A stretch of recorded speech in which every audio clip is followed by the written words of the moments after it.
오늘 우리에게 주시는 하나님의 말씀 같이 보시겠습니다. 출애굽기 4장 27절에서 31절까지 말씀 우리 같이 보시겠습니다.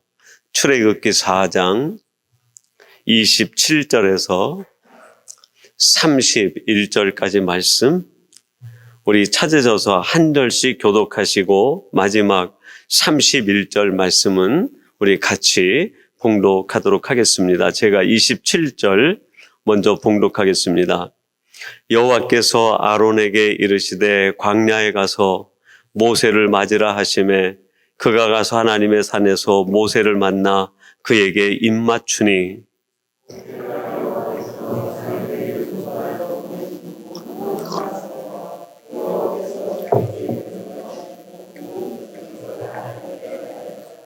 모세와 아론이 가서 이스라엘 자손의 모든 장로를 모으고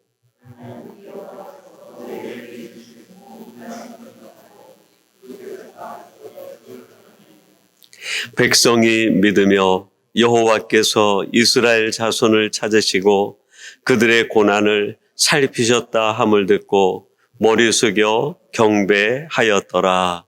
아멘.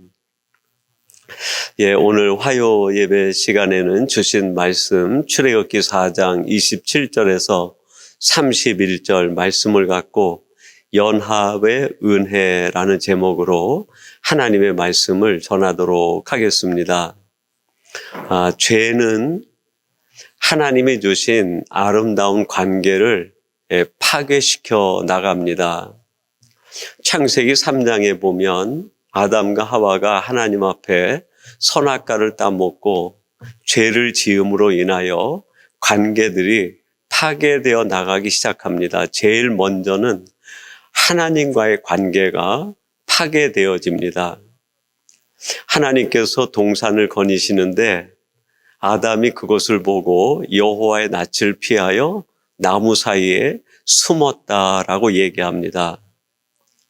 하나님과의 아름다운 관계가 파괴되어져 버리고 만 것이죠. 두 번째는 사람과의 관계가 파괴되어집니다. 아담이 혼자 있는 것을 보고 하나님께서 홀로 독초하는 것이 보기 좋지 않아서 그를 위해 돕는 배필을 지었어요. 하와죠. 하와를 아담에게 데려갔더니 아담이 뭐라고 얘기합니까? 이는 내 뼈 중에 뼈요, 내 살 중에 살이로다. 너무 좋아하고 얼마나 좋은지 아담과 하와가 연합된 그 극치의 모습을 보여주는데 죄를 짓자마자 하나님께서 내가 왜 이렇게 됐느냐 했더니 아담이 뭐라고 말합니까? 하나님이 내게 주셔서 함께한 이 여자가 선악과를 따서 줌으로 내가 먹어서 이렇게 됐습니다. 그 아름다운 관계가 파괴되어져 버리고 만 거예요. 그 다음에 세 번째는 자기 자신의 속사람과 겉사람이 파괴가 되어집니다. 하나님이 우리를 처음 지으셨을 때는 하나님의 영이 생기가 우리 안에 들어와 우리가 생명이 돼서 내 속사람과 겉사람이 일치된 완벽한 인격의 모습을 가지고 있었어요. 근데 죄로 인하여 우리의 속사람과 겉사람이 분리가 되어집니다. 겉사람이 속사람을 힘들게 하는 거예요. 사도 바울이 그런 고백을 하지 않습니까? 내 속에 있는 속사람은 늘 하나님을 가까이 하고 싶어 하는데 겉사람이 날로 후패되어져 간다는. 그래서 이 겉사람의 하나님이 원하지 않는 모습으로 살아가는 것 때문에 내 속사람이 너무 괴롭다는 거예요. 얼마나 괴로운지 이 사망의 몸에서 나를 건져낼 자가 누구냐. 죄로 인하여 결국 내 인생이 인격이 겉사람과 속사람이 하나로 일치되는 게 아니라 이게 분리가 되어져요. 우리들이 살아가면서 삶의 불안을 느끼고 삶에 있어서 가족함을 느끼지 못하고 공허함을 느끼게 되는 것은 결국 죄로 인한 이 관계 파괴와 단절 때문이에요. 제가 한번 얘기 드린 것 같은데, 제가 한국에서 그 청년부를 지도하던 전도사 때 청년들을 데리고 그 부모들에게서 버려진 아이들이, 정말 젖먹이 아이들이에요. 3살 미만에 있는 아이들이 있는 잠원이라고 있었는데, 거기에 청년들을 데려가서 하루 자면서 그 아이들을 케어한 적이 있어요. 낮에 목욕을 시키고 먹을 걸 주고 음식을 주고 하는데 애기들이 얼마나 재밌게 노는지 몰라요. 한 8시, 9시쯤 돼가지고 애기들 있는 방에 청년들을 한 명 한 명 배치를 해가지고 그 아기들과 함께 잠을 자는 거예요. 근데 한 12시 가까이 됐는데 방 하나에서 아기가 울기 시작하는 거예요. 당황한 청년이 달래고 업고 먹을 걸 주는데 울음이 그치질 않는 거예요. 아기 하나가 우니까 그 방에 있는 아기가 탁해서 우는 거예요. 그 방이 우니까 그 옆방 그 잠원 전체가 아기들 울음소리로 꽉 차버리는 거예요. 원장님이 원장실에서 나와가지고 당황하는 청년들에게, 저에게 그렇게 이야기를 하더라고요. 아기들이 한 번 울면 다 운다는 거예요. 그래서 의미 있는 이야기를 하시는데, 이 아기들이 울음을 그칠 수 있는 방법은 엄마 품에 안기는 길 외에는 없습니다. 이 아기들이 이렇게 절규하고 아무것도 모르는 것 같은 아이들이 피울음을 우는 것은 분리 때문이라는 거예요. 단절되었기 때문에. 돌아오면서 제 마음속에 이것이 인생의 문제구나. 왜 우리들이 살아가면서 삶의 조건은 다 갖춘 것 같은데, 내가 하는 비즈니스나 직업이나 내 가정의 환경이나 내가 다 가진 것 같은데 공허한 거예요. 뭔가 텅 빈 것 같아. 뭔가 내 인생에 허전함이 계속 끊어지지 않는 거예요. 문득 혼자만의 눈물이 주르륵 흐를 때가 있는 거예요. 고독과 외로움이 갑자기 엄습해 오는 거예요. 그 이유가 단절 때문이죠. 하나님과의 단절, 사람과 사람 사이에 진정한 만남이 아닌 비즈니스 관계 정도의 만남. 그러다 보니까 사람에게 둘러싸여 있는데 사람에게 둘러싸이는 게 더 불안한 거예요. 언제 저 사람이 나에게 해를 끼칠지 모르는 사람으로 느껴지고, 관계 맺는 게 얼마나 힘든지. 더 문제는 뭘까요?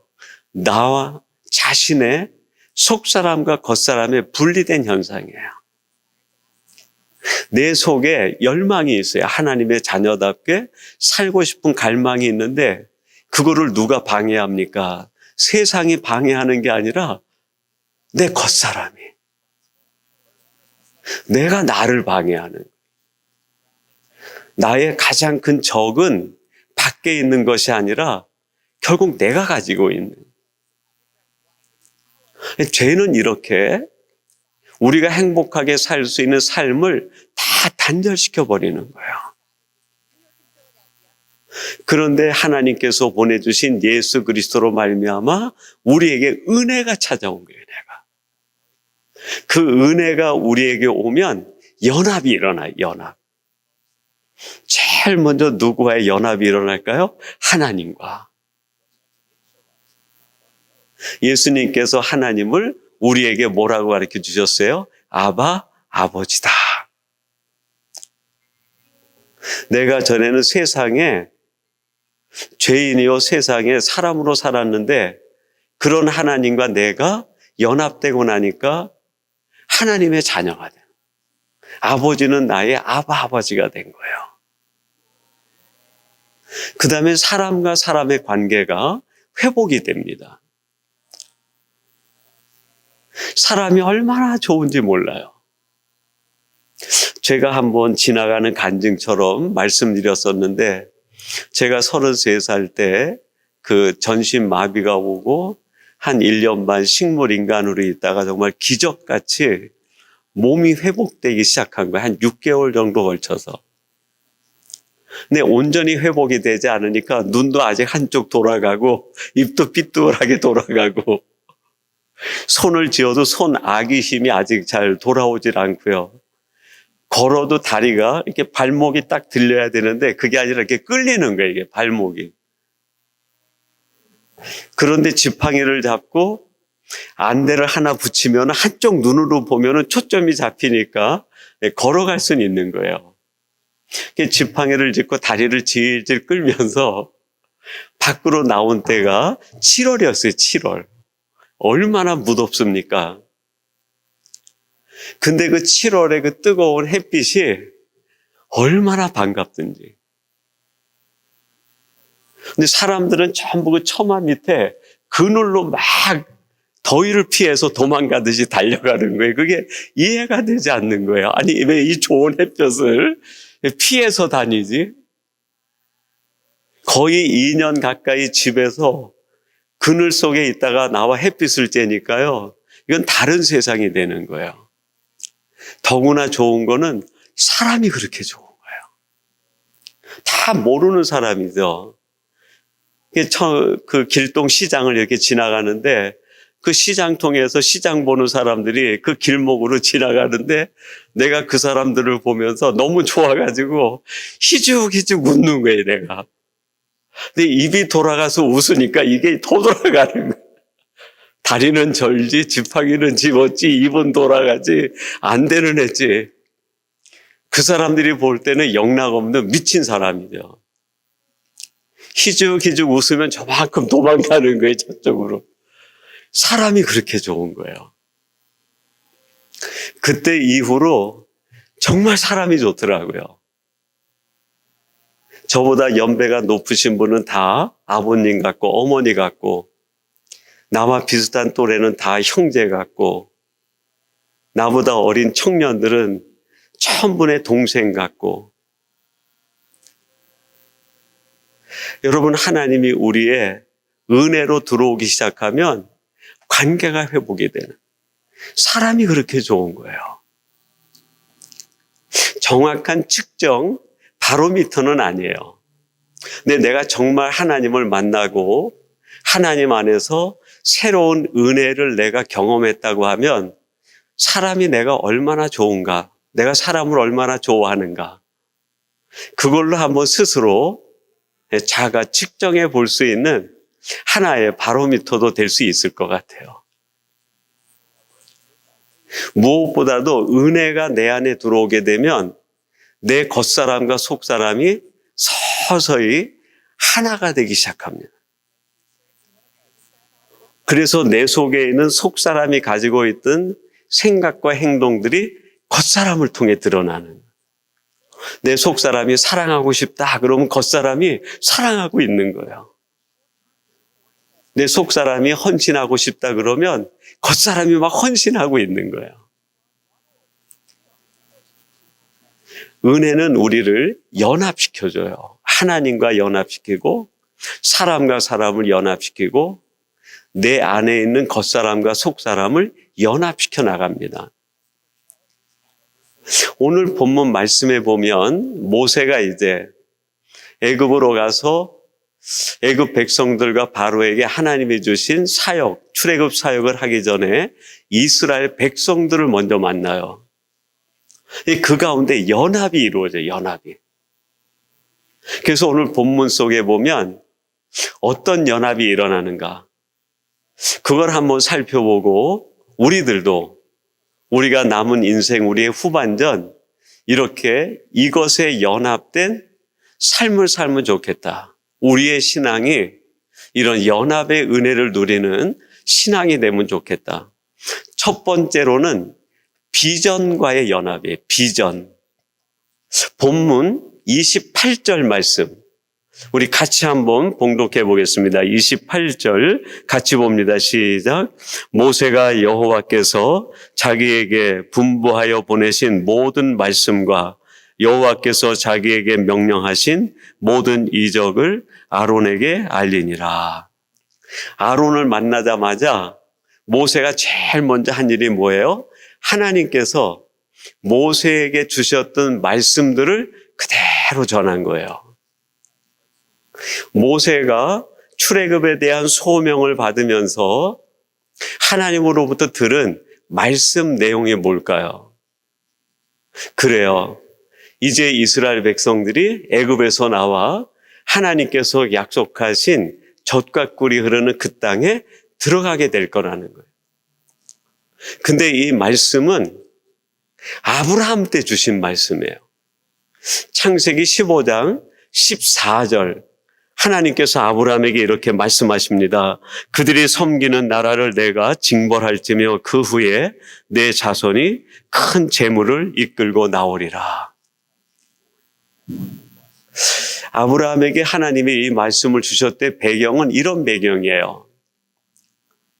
아브라함이 그 갈대아 우르를 떠나서 하나님이 약속한 곳으로 가서 있는데 하나님이 약속한 자녀를 주시지 않는 거예요. 그래서 아브라함이 하나님에게 하나님께서 내게 약속된 자녀를 주시지 않으니까 내 집에 있는 종, 저 다메섹 출신인 엘리에셀이 이제 나의 상속자가 될 것입니다. 그래요. 그랬더니 하나님이 아니야. 그가 너의 상속자가 될 게 아니라 내 몸에서 날 씨가 너의 상속자가 될 거야. 그랬더니 15장 6절에 아브라함이 그 말을 믿어요. 하나님을 믿으니 이를 그의 의로 여기시고 그렇게 말씀하세요. 그 다음에 내 몸에서 태어나는 자녀를 통해서 어떤 일이 일어날지 그거를 말씀하시면서 내 자녀들이 나중에 내가 알지 못하는 저 갈대아 우르 떠난 그 지역에 이방 땅에 가가지고 400년 동안 종살이 하다가 나오게 될 거라는 거예요. 그리고 15장 18절에 이렇게 또 말씀을 합니다. 그날에 여호와께서 아브라함과 더불어 언약을 세워 이르시되 내가 이 땅을 애굽 강에서부터 그 큰 강 유브라데까지 내 자손에게 주리라. 지중해 서편 끝서부터 저 바벨론 지역 끝이 있는 유브라데 강, 가나안 일경 전체를 하나님이 약속의 땅으로 주신다는 거예요. 모세가 태어나기도 전에 하나님께서는 이미 모세와 이스라엘 백성들에 대하여 뭘 가지고 계신 거예요? 하나님으로 얘기하면 계획이고 모세와 이스라엘 백성들의 입장에서는 비전이에요. 아, 하나님이 우리들에게 이런 비전을 가지고 계시는구나. 모세가 태어나기 전에 이스라엘 백성들이 애굽 땅에 가기 전에 먼저 뭐가 있었던 거예요? 그들을 통해 이루실 하나님의 비전이 있었던 거야. 이 말을 조금 바꿔서 이야기할 수 있어요. 하나님이 이런 비전을 가지고 있었기 때문에 이런 비전을 이루기 위하여 하나님이 누구를 태어나게 하신 거예요? 모세와 아론, 이스라엘 백성들, 애굽에 종살이 할 때에 장정 60만이나 되는 사람들이 태어나게 하신 거예요. 이들이 태어난 이유는 하나님이 가지신 비전 때문이에요. 지금 이것을 모세가 아론에게 얘기한 거예요. 형, 우리가 태어나고 우리가 존재한 이유는 이 비전 때문이래. 그 말이죠. 모세가 아론에게 가서 제일 먼저 한 일이 하나님이 우리에게 가지고 있는 이 비전에 우리가 연합되자 하는 것을 제일 먼저 얘기한 거예요. 이 상황을 우리에게 적용하면 어떻게 될까요? 우리가 태어나기 전에, 우리가 이곳에 오기 전에 하나님은 우리를 통해서 이곳에서 이루실 비전이 먼저 있었던 거예요. 내가 여기에 우연히 온 게 아니에요. 모세가 우연히 태어났을까요? 아론이 우연히 태어났을까요? 이스라엘 백성들이 그 시대에 우연히 애굽에 내려갔을까요? 아니죠. 하나님의 계획과 비전을 알고 나면 우연은 없어요, 우연은.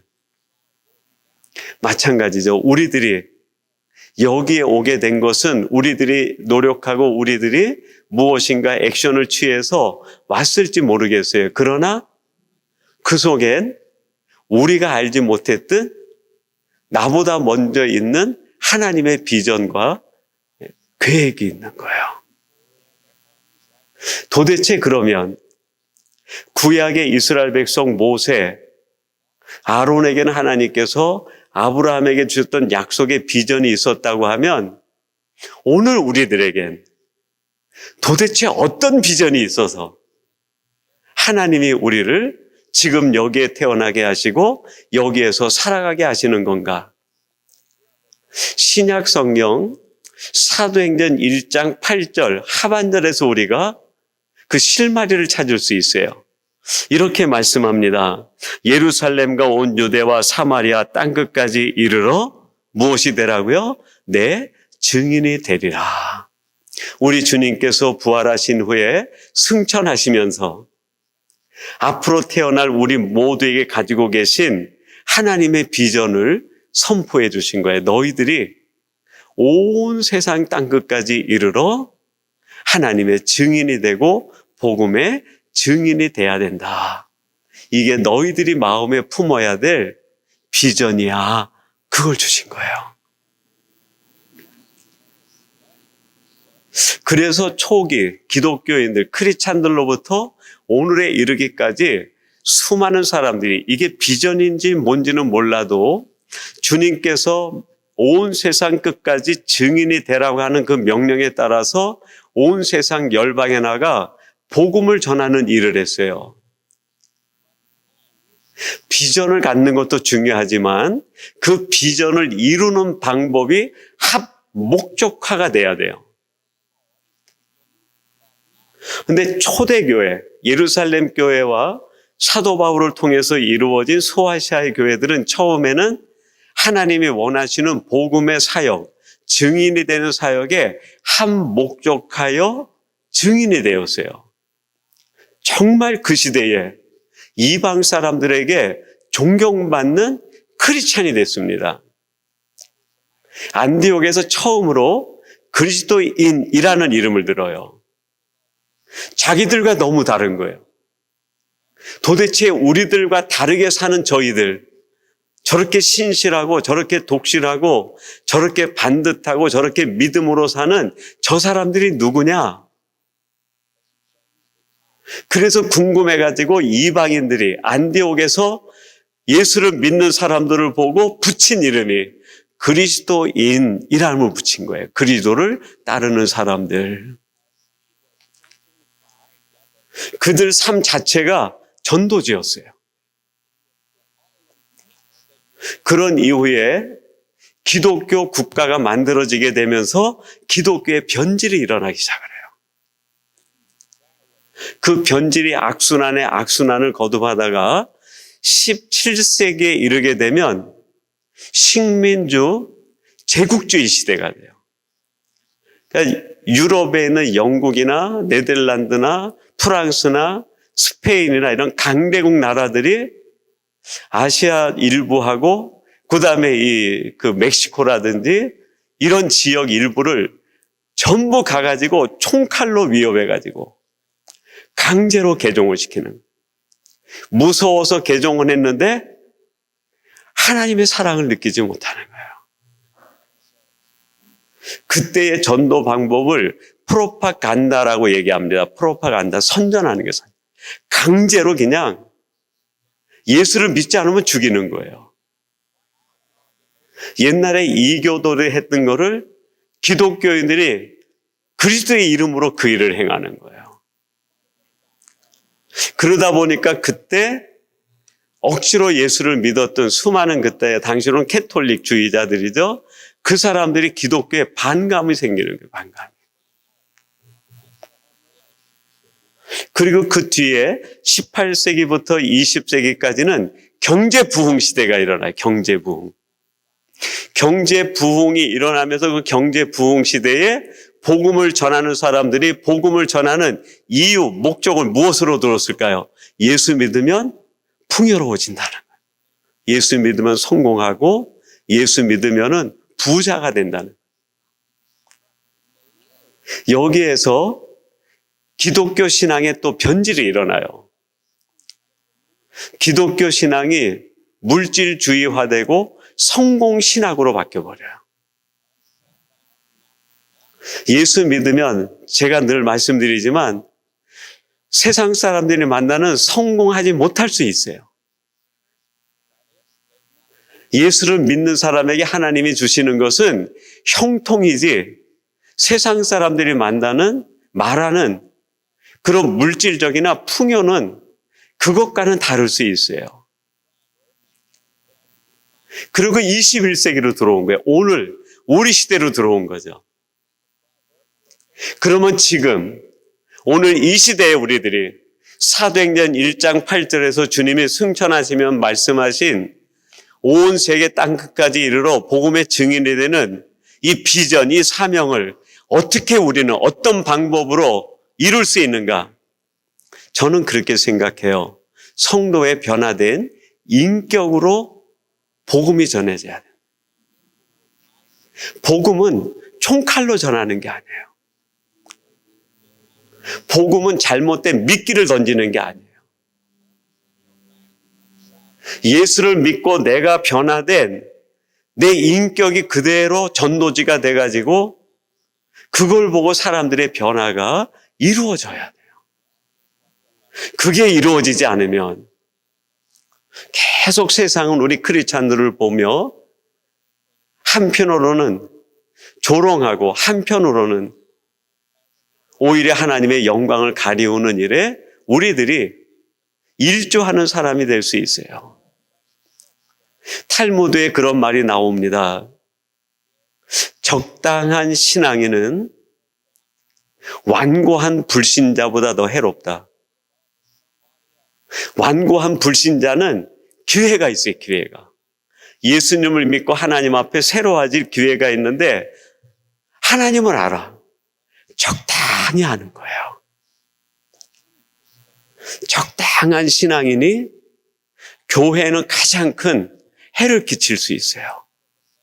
적당한 신앙인이 하나님의 영광을 가장 가리우는 자가 될 수 있어요. 새가 하늘을 날아갑니다. 새가 하늘을 나를 수 있는 구조가 있는데 그 구조가 뭘까요? 사람의 뼈하고 달라요. 들에 있는 육축에 있는 그 짐승들과 뼈의 구조가 달라요. 땅 위에 있는 육축, 사람을 비롯한 모든 짐승들의 뼈는 통뼈예요, 통뼈. 뼛속이 꽉 차 있어요. 여러분 치킨 좋아하시죠? 드시고 난 뒤에 그 뼈를 보세요. 새는 뼈가 그 속이 비어 있어요. 그 속이. 새가 하늘을 나를 수 있는 까닭은 뼛속까지 비었기 때문이에요. 여러분 우리는 이 땅에 있지만 땅을 디디고 사는 사람이 아니라 하늘을 비상하는 하나님의 사람이 돼야 돼요. 그러기 위해선 내 자신의 뼛속까지 변화시키는 변화가 필요해요. 이게 이루어지지 않은 만큼 내가 복음의 걸림돌이 될 수 있어요. 내 자신을 위해서도 뼛속까지 비우는 자기 비하에 자기 버림의 노력이 필요하고 그렇게 될 때 예수 믿으라고 우리가 얘기하지 않아도 저절로 감동돼서 그 사람이 하나님 앞에 돌아올 수밖에 없는 거예요. 이번 주일에 제가 나사로 얘기를 가지고 말씀을 전했는데 요한복음 12장 11절에 보면 뭐라고 되어 있습니까? 나사로 까닭에, 나사로 때문에 베다니 전체에 유대인들이 예수님을 죽이려고 작정했던 그 사람들이 예수님을 믿기 시작하는, 나사로가 나가서 예수 믿으세요라고 한 구절이 없어요. 완전히 죽었다가 살아난 자기 변화의 나사로가 전도지가 된 거예요. 두 번째로 우리가 연합돼야 되는 게 있는데 그것은 동력자와의 연합이에요. 오늘 본문 27절 이렇게 말씀합니다. 여호와께서 아론에게 이르시되 광야에 가서 모세를 맞으라 하시매 그가 가서 하나님의 산에서 모세를 만나 그에게 입맞추니. 하나님께서 아론에게 너는 모세를 만나서 그와 연합하라 말씀을 주셨어요. 아론과 모세가 연합이 된 거예요. 함께 출애굽을 이룰 동력자가 만나게 된 거예요. 29절에 모세와 아론은 또 이스라엘 백성들과 연합을 합니다. 모세와 아론이 가서 이스라엘의 모든 장로를 모으고 이스라엘 백성 모든 장로들을 만나서 연합이 이루어진 거예요. 모세와 아론이 연합이 이루어지고 12지파의 장로들이 함께 연합을 이루고 그들의 연합의 공동체가 이스라엘 백성 전체의 공동체와 연합이 이루어져 가는 거예요. 여러분, 하나님의 나라는 동력자의 연합을 통해서 이루어져요. 우리가 한 공동체에 모여서 정말 진실한 서로가 연합할 수 있는 하나의 지체가 돼야 돼요. 그럴 때 그 하나로 된 지체를 통해서 하나님이 이루시고자 하시는 하나님의 나라와 하나님의 공동체가 확장돼 나가는, 하나님이 가장 기뻐하시는 것이 있어요.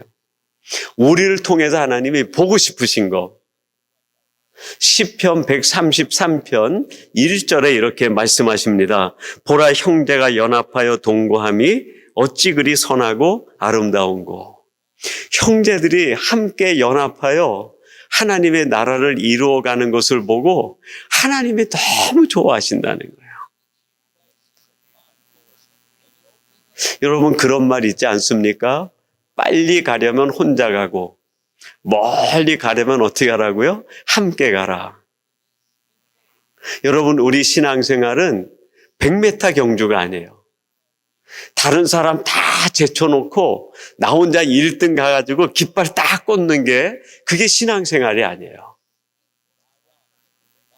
힘들어서 따라가지 못하고 때로는 처지고 여러 가지로 힘들어하는 사람들을 그냥 다 어깨 동무하고 함께 가는 거야, 함께. 그래서 마지막 하나님 나라 들어갈 때 함께 다 가는 거야, 함께. 그게 하나님의 공동체죠. 하나님의 일을 이룰 땐 하나님께서 누구를 주시는가? 동력자를 주세요. 모세가 출애굽을 이루는 사역을 할 때도 하나님은 아론을 붙여주시고 장로들을 붙여주셔가지고 출애굽이 이루어지게 하신 거예요. 종교개혁자 루터가 종교개혁을 일으킬 때 맨 처음에 위텐버그 성에다가 95개조 반박문을 붙일 때는 혼자였어요, 혼자. 근데 그가 1521년에 교황이 웜스 국회에서 청문회를 엽니다. 이제 이 루터가 여기 가서 교황주의자와 토론해가지고 지게 되면은 거기에서 이단자로 몰리게 되고 화형까지 받게 될 수 있는 거예요. 그 함께하는 논쟁 가운데 교황에서 파송받은 사람이 루터에게 얘기합니다. 네가 쓴 책을 전부 불태우고 이게 잘못됐다고 얘기하라는 거예요. 근데 루터가 그 국회장으로 들어가면서 뭐라고 해야 됩니까? 내가 여기 서 있습니다. 저 기왓장들이 다 마귀가 돼서 나에게 달려온다 하더라도 하나님, 내가 여기 서 있을 수밖에 없습니다. 지금은 자기가 혼자 여기 있다는 거예요. 혼자인 줄 알았는데 그 웜스 국회가 끝나고 루터가 나와가지고 가는데 교황주의자들이 살인자를 보내요. 살인자를 보내가지고 루터를 죽이라고 명령을 내립니다. 근데 이 사실을 그 위텐복 성의 성주였던 프레드릭 선제후가 그걸 알아요. 프레드릭 선제후가 그 소식을 듣고 루터를 빼돌립니다. 그리고 자신의 사적인 성이 있는데 말덴부르크 성이라고 있는데 거기에다가 루터를 보호를 해요. 그래서 루터가 거기에서 1521년부터 22년까지 구약 성경을 독일어로 번역을 해, 독일어로. 하나님은 동력자를 주시는 거예요. 그 다음에 종교개혁이 어떻게 이루어집니까? 동력자들을 통해서. 저 스코틀랜드에는 짠 낙스가 종교개혁의 불씨를 이어서 동력자로 일해요. 스위스에서는 쯔빙글리가, 제네바에서는 깔뱅이, 각지에서 종교개혁자들이 함께 연합하여 유럽 전체에 종교개혁의 불길이 일어나는 거예요. 사도 바울은 어떻습니까? 혼자 아무도 자기를 믿어주지 않을 때 가장 좋은 동력자 누구를 보내줘요? 바나바를 보내줬어요. 그것뿐만입니까? 선교 갈 때 이 바울의 몸에 병이 있으니까 그 병은 고쳐주지 않으시는데 평생 주치의를 보내줘요. 의사 누가를 보내주시는. 그리고 함께 선교할 수 있는 실라를 보내주시고 고린도 교회에서 사역할 때는 브리스길라와 아굴라를 붙여주시고 그리고 소아시아를 다니면서 선교할 때는 젊은 디모데라든지 디도라든지 이런 선교 동력자들을 붙여주시는 것. 하나님은 우리를 누구와 연합시키는가? 동력자들과 연합시키는. 지금 여러분 옆에 계시는 분들이 하나님이 붙여주신 동력자들이에요. 이 동력자들이 많으면 많을수록 지치질 않아요.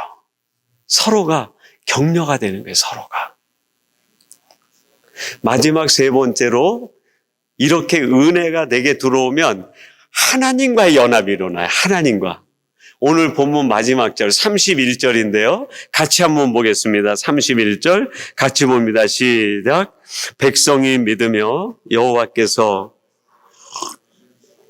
그들의 고난을 살피셨다함을 듣고 머리 숙여 경배하였더라. 31절에 보니까 드디어 이스라엘 모든 백성들이 하나님에게 진정한 예배를 드린 거예요. 경배하였더라. 하나님과의 연합이 이루어진 거예요. 하나님과 연합이 이루어지면 우리 안에 변화되는 것이 있어요. 그게 뭘까요? 담대해져요. 내가 혼자 있을 때는 약하지만 하나님과 내가 연합되는 순간에 내 속에 용기가 생기고 담대함이 생기고 내가 강해지는 거예요. 제가 지난번 집회 때 한번 얘기 드린 것 같은데요. 제가 어린 시절에 중학교 1학년 요때쯤에는 봄이 되면 아버님이 이제 벽지를 사가지고 와서 벽도 바르고 천장 반자도 바르고 그 문에는 창호지를 다 뜯어내고 꽃그림이 이렇게 있는 창호지를 이제 그 문 찬 틈에다가 이렇게 바르는 일이 봄에 꼭 하는 일이에요. 근데 그때만 해도 종이 재질이 좋지 않아가지고 그 벽지를 사가지고 오시면 그게 뻣뻣해 보이는데 풀칠을 해놓으면 이게 얼마나 약한지. 종이가 풀칠해가지고 물을 먹으니까 귀퉁이를 잘못 잡으면은 그냥 쭉쭉 찢어지는 거예요. 그거를 이제 조심스럽게 아버님하고 저하고 양쪽 끝을 들고 벽에다가 조심스럽게 대고서는 빗자루로 쓱쓱 쓸어가지고 그 무늬를 맞춰가지고 이제 벽지도 바르고 천장도 바르고 문에다가 그걸 한지도 붙이고 그래요. 그렇게 약한 종이가 벽에 붙여가지고 이게 바짝 말라버리면 그 종이를 떼어낼 방법이 없어요. 그 종이를 떼어내고 찢으려면 어떻게 해야 돼요? 벽을 부수지 않는 한 종이를 찢을 방법이 없어요. 여러분, 우리가 종이와 같지 않습니까? 조그마한 것에도 우리가 쭉쭉 찢어지고 상처받고 우리들이 그냥 삶이 다 부서지는 것처럼 그렇게 산산조각이 나는 약한 존재인데, 그런 우리가 하나님에게 딱 붙어 있으면 세상이 감당하지 못하는 사람, 우리를 떼어낼 방법이 없는 거예요. 우리를 무너뜨릴 방법이 없는 거예요. 이스라엘 백성들이, 애굽 백성들이 볼 때에는 종의 종. 그들이 함부로 애기도 그냥 막 죽이고 원하면 함부로 해서 그들을 다 죽일 수 있을 만큼 약한 존재들이었어요. 근데 그 이스라엘 백성들이 어떻게 됩니까? 하나님과 결합이 돼요.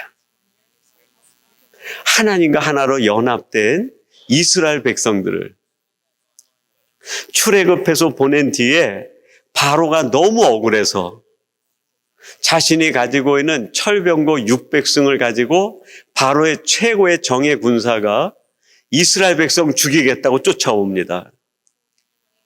꼼짝없이 죽는 거죠. 그러나 하나님과 함께 된 이스라엘 백성들을 바로의 군사가 머리카락 하나 되지 못한 거예요. 오히려 그들을 죽이겠다고 달려든 바로의 군사들이 다 수장이 돼버리고 마는 거예요. 여러분, 우리는 약하지만 내가 하나님과 연합되는 순간에 가장 강한 사람이 돼요. 오늘 본문 말씀을 통해서 하나님은 연합에 대한 은혜, 우리가 하나님 연합될 때 어떤 일들이 일어나고 우리의 연합은 어떤 연합이어야 되는지, 오늘 이 말씀을 통하여 다시 한번 이 깊은 은혜의 세계 속에서 연합의 은혜를 누리며 살아가는 복된 성도님들이 되시기를 주님의 이름으로 축원합니다.